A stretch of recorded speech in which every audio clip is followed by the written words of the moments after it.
नमस्ते दोस्तों जो आप पूछ रहे थे कि जो पेपर है वो मैग वन का किस तरह का पेपर आता है, थोड़ा डिस्क्राइब कीजिए ताकि हम अपनी प्रिपरेशन को उसके हिसाब से डिज़ाइन करें। तो लेट गेट स्टार्टेड। देखिए, जो पेपर है मैंने लेटेस्ट लिया है जून 2024 का, जो लेटेस्ट है, जो अभी आपका लास्ट टाइम हुआ है। ठीक है, उसके अंदर हम भी देखेंगे कि क्या क्वेश्चंस किस तरीके से आते हैं, पैटर्न्स क्या होता है, हमारी उनको सॉल्व करने की अप्रोच क्या होनी चाहिए। तो पहले मैं आपको एक थोड़ा ब्रीफ करता हूँ कि टोटल 5 क्वेश्चंस होते हैं, टोटल 5। तो 5 क्वेश्चंस को हम 1+4 में डिवाइड करते हैं। तो 1 है वो कंपलसरी है। 4 को हम इस तरीके से ले सकते हैं, 4 हम किसी, जैसे कि आप मान लो 2, 3, 4, 5, 6, 7, 8 एट्सेट्रा, इनमें से कोई आपको 4 करने होते हैं। 1 आपको ऑप्शनल नहीं होता, ये आपको करना ही करना है। क्वेश्चन आता है, अगर हम ये नहीं करेंगे तो क्या फेल हो जाएंगे? नहीं, सिर्फ आपका 80 नंबर का क्वेश्चन ही काउंट होगा, 20 आपके कट जाएंगे, चाहे यहाँ पे आप कितना ही कर लो, लेंगे वो 4 ही। तो मुझे उम्मीद है इस चीज़ समझ में आ गई हुई। आगे चलते हैं तो इसको प्रैक्टिकल देखते हैं। चलिए, तो जैसे पहला क्वेश्चन दिख ही रहा है यहाँ पर, आपने देखिए ये लिखा हुआ है साफ कि 5 क्वेश्चन अटैम्प्ट करने हैं आपको। ठीक है, 5 question, hold a second please.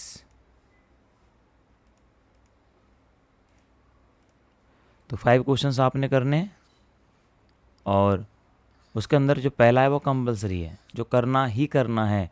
अगर आप नहीं करोगे तो आपको कोई 4 करने होंगे। एक नहीं करने पे आपका पेपर नहीं चेक होगा, ऐसे यहाँ कहीं नहीं लिखा हुआ, ना ऐसा होता। ठीक है, नेक्स्ट आते हैं। उसके बाद जो आपको जो पहला जो क्वेश्चन मिलता है वो होता आरटीसी। सुनने में तो बहुत भारी भरकम लगता है आरटीसी के, क्या है यार क्या नहीं। आरटीसी कुछ नहीं, रेफरेंस टू कॉन्टेक्स्ट, इसी को हम बोलते हैं आरटीसी। ठीक है, ज़्यादा कुछ टेंशन लेने की बात नहीं है। तो ये आरटीसी होता है। पेन बार बार बड़ा हो रहा है, आई डोंट नो। तो सिंपल ये होता है आरटीसी। ठीक है दोस्तों, होता क्या है कि जो कोई भी पोएम है, कोई भी लाइन है, पोएम की लाइन होंगी, यहाँ से लाइन चलेंगी, फिर कुछ लाइन होंगी, फिर कोई लाइन होगी, इनमें से कोई भी लाइन लेके ये आपको पूछ लेंगे कि आप रेफरेंस टू कॉन्टेक्स्ट लिखें।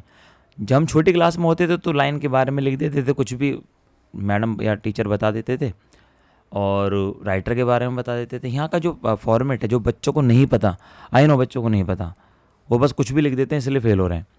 फॉर्मेट ये होता है कि हम सबसे पहले लिखते हैं रेफरेंस टू कॉन्टेक्स्ट में, सबसे पहले लिखते हैं कॉन्टेक्स्ट। ठीक है, रेफरेंस टू कॉन्टेक्स्ट में सब पहले लिखें रेफरेंस।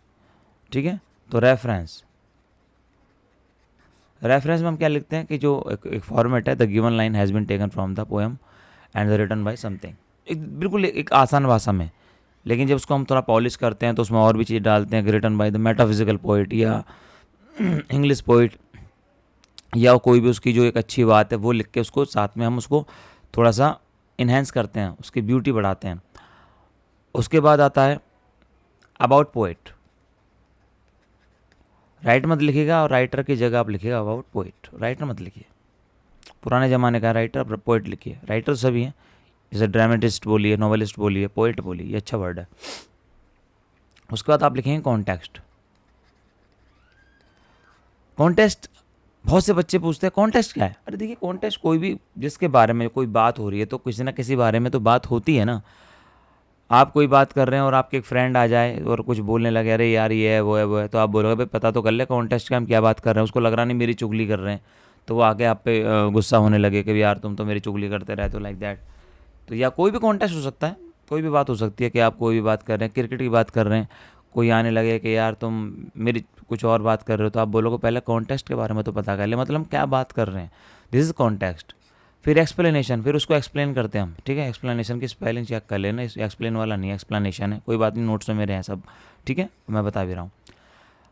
अब कुछ बच्चे बोलते हैं सर कॉन्टेक्स्ट ना याद हो तो क्या हम इसमें समरी लिख दें? नहीं, गलत। आपको अगर कॉन्टेक्स्ट नहीं याद है तो आप लिखोगे कॉन्टेक्स्ट एंड एक्सप्लेनेशन, और इसी में आप पूरी समरी चिपकाओगे। ठीक है, कम से कम टीचर को ये तो पता है कि तुम्हें कॉन्टेक्स्ट का मतलब पता है, एटलीस्ट कुछ पता है, अदरवाइज़ तो बात बनेगी नहीं।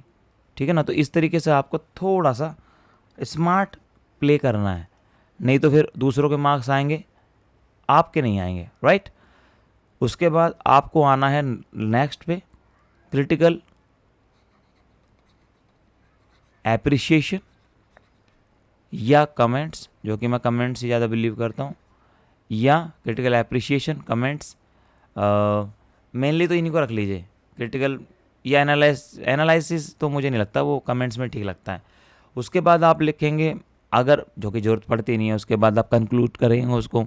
लेकिन क्योंकि 10 नंबर का है और मैं कहता हूँ जो 20 नंबर का क्वेश्चन है, हम उसको 500 वर्ड्स के आसपास समेटने की कोशिश करते हैं, थोड़ा सा पीछे थोड़ा सा आगे, ठीक है, कुछ ज़्यादा दूर नहीं जाते। इसीलिए हम 10 नंबर का कोशिश करते हैं कि 200 से लेकर 250 में फिनिश कर दें, तो इसमें फिनिश हो जाता है, ठीक है, क्योंकि हमें और क्वेश्चंस भी तो करने हैं।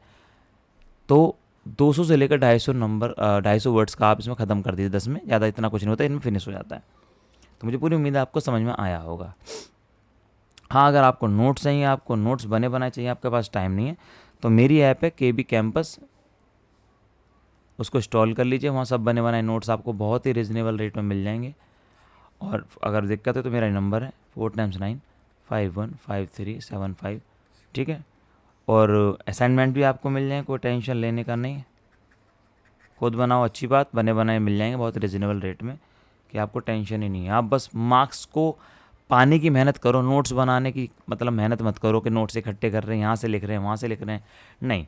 इसको ऐसे टीम लो कि मैंने नोट्स बना लिए, मैंने इकट्ठे कर लिए, अब आपको सिर्फ पढ़ना है। आपको नहीं करना कि यार मुझे इकट्ठा करना है, क्या पढ़ना, नहीं। मेरा काम है ये करना, इकट्ठा करना, आपका काम है सिर्फ पढ़ना, तभी तो मार्क्स अच्छे आएंगे, ठीक है। तो आगे की बात करते हैं। तो ये आपने 4 आपको मिलेंगे RTCs, मतलब पोएम्स। उसमें से कोई, जैसे कि 4 हो गए तो कोई 2 आपको नहीं, आउट ऑफ 4, राइट। आगे चलते हैं। उसके बाद क्वेश्चंस आएंगे, ये इंपॉर्टेंट, अगर आपने स्किप नहीं किया हो तो थैंक यू वेरी मच, और आई रियली अप्रिशिएट यू कि अब आप बहुत अच्छी चीज़ समझने वाले हैं। देखिए, जब क्वेश्चंस आते हैं, जो कि आते ही हैं अब, तो क्वेश्चंस को आप कैसे अप्रोच करेंगे। पहला ही क्वेश्चन ले लेता हूं मैं, comment on the images of sensuality in the Amoretti sonnets by Spencer.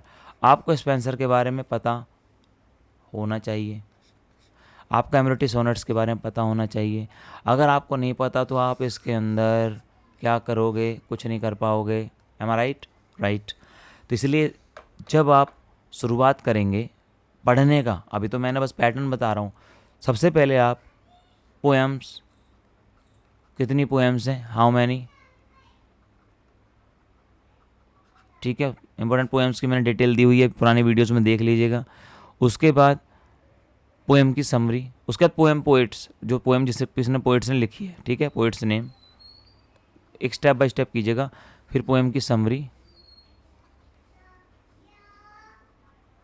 ठीक है। उसके बाद आपका कॉन्फिडेंस लेवल आसमान में होगा। उसके बाद आप चीज़ों को, इनको एटलीस्ट समझ पाओगे। अटैम्प्ट तो फिर भी टाइम लगेगा भाई, किस तरह टू द पॉइंट लिखना है, हर चीज़ में आपको थोड़ी ना समरी चिपका देनी है। तो वहाँ पर आपको ये चीज़ें अगर आप कर लेंगे तो पास तो आप ऐसे हो जाओगे आराम से।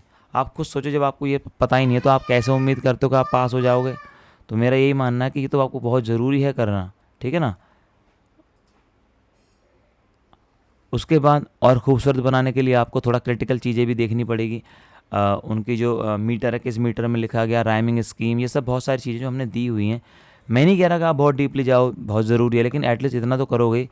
और इसमें आप जब ये कर लोगे तो आप 60 के आसपास पहुंच जाओगे, 60 से या 65 तक, और 55 से लेकर 65 तक। इसमें बहुत सारी चीज़ें होती है, हैंड राइटिंग भी होती है, थोड़ा क्रिएटिविटी भी होती है। लेकिन आप अगर नोट्स में पूरा टेक्निकल भी चीज़ें समझ लोगे तो फिर ये जो 60 है ये 70 तक चला जाएगा, 70 से 75 तक, 80, और यहाँ पर 65।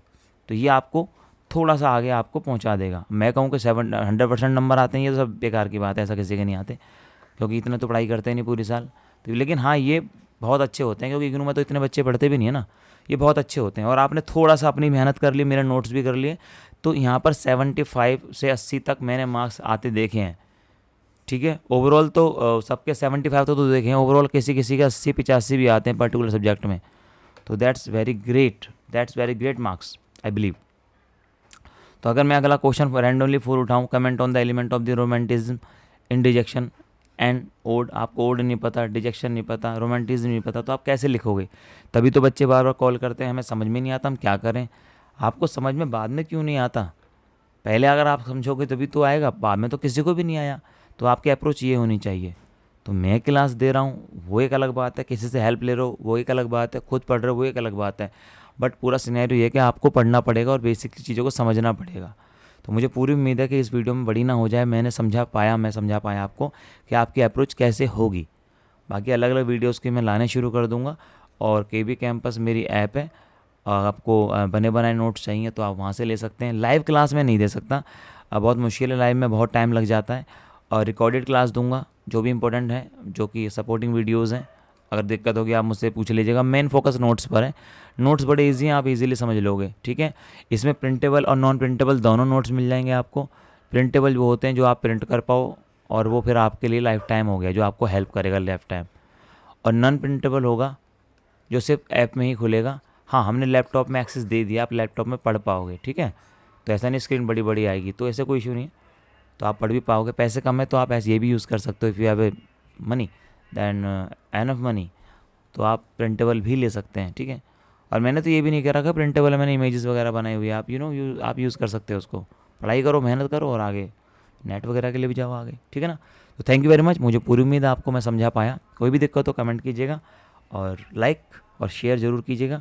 और किसी को नोट्स चाहिए तो वो कहते हैं ना, किसी को कुछ नोट्स चाहिए, तो अगर आप कर पाएँ तो किसी ग्रुप में शेयर कर दीजिए वीडियो, और स्क्रीनशॉट भेज दीजिए, तो अच्छा लगता है। हम फिर आपको कोई ना कोई PDF दे देंगे नोट्स की अपनी, ताकि आपको भी फ़ायदा हो और हमें भी हो।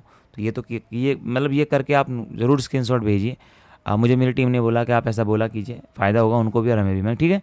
अगर आप किसी ग्रुप में, जो भी ग्रुप में आप पढ़ते हैं दोस्तों के, किसी भी ग्रुप में आप भेजिए वीडियो को स्क्रीनशॉट, फिर हमारे नंबर पे, जो नंबर ये है, ये वाला नंबर है 4 × 9 515375, तो आपको नोट्स मिल जाएंगे, किसी ना किसी के चैप्टर के आपको नोट्स मिल जाएंगे। आप इस नंबर पे दे दीजिए, हमारी टीम आपको नोट्स दे देगी या फिर लिंक दे देगी, तो डेफिनेटली आपको वो चीज़ मिल जाएगी। तो thank you very much, bye bye, take care, और मेहनत कीजिए, खुश रहिए, और शुरू कर दीजिए। अब तो टाइम है, अब तो बहुत टाइम है, बस अब से शुरू कर दीजिए। थैंक यू दोस्तों, bye bye, take care, bye.